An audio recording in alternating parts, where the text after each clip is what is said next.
toujours du legal design, un sujet qui nous passionne aux transformations du droit, puisque nous avons co-créé avec Open Law, Lab Legal et Village à Justice le village du legal design, qui est une occasion d'associer des exposants, des acteurs du legal design et des conférences et des ateliers très pratiques.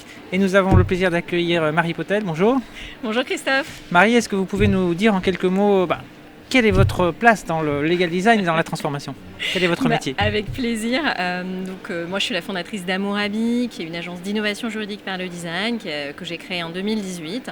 Et notre place, c'est justement de transformer la pratique du droit.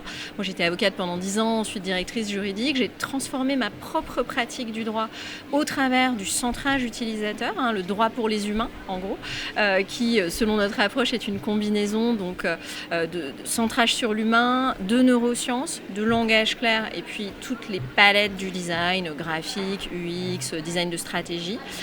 Et nous, notre mission, et c'est comme ça qu'on aide les cabinets d'avocats, les entreprises et les institutions publiques, c'est de combler le fossé entre le droit et ses utilisateurs. Et donc ça va se traduire par plein de livrables différents. Alors ça c'est passionnant parce que 6e édition pour notre congrès, on ne parlait au début que de Legal Tech, on a évidemment beaucoup évolué sur des sujets de carrière, sur des sujets de legal design dont je parlais. On a l'impression, en parcourant les allées, en écoutant les gens, que tout ça est très imbriqué.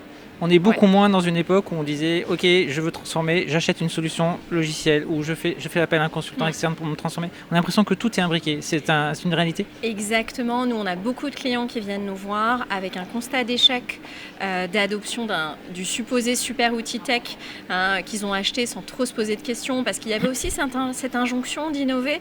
C'est pas facile pour les cabinets ou pour les directions juridiques. Ils se sentent un peu en retard. Du coup, ils ont un peu tendance à sauter sur une solution tech. En tout cas, il y a quelques années, sans trop se poser la question du centrage utilisateur. C'est ça toute la puissance du design. Et du coup, ils viennent nous voir avec un constat d'échec, souvent des gros budgets dépensés un peu en vain, des équipes un peu fatiguées aussi. Oui, c'est beaucoup d'énergie, la transformation. Exactement, la transformation, de toute façon, c'est une source de stress pour le cerveau humain.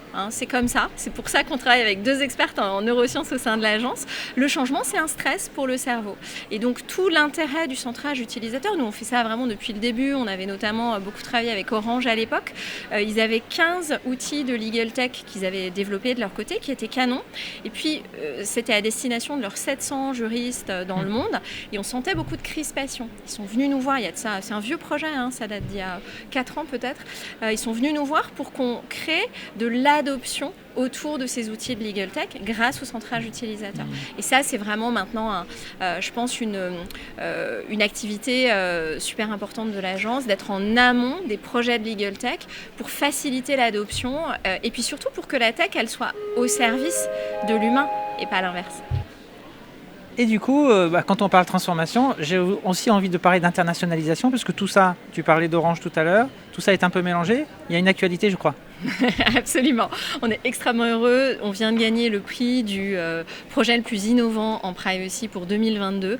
On est récompensé à la fois par IAPP pour l'Europe et l'Asie et puis par Women at Privacy pour l'Europe avec un projet pour King, donc ce grand opérateur de jeux vidéo. Et on a complètement redesigné leur privacy policy qui est live maintenant de façon durable, inclusive.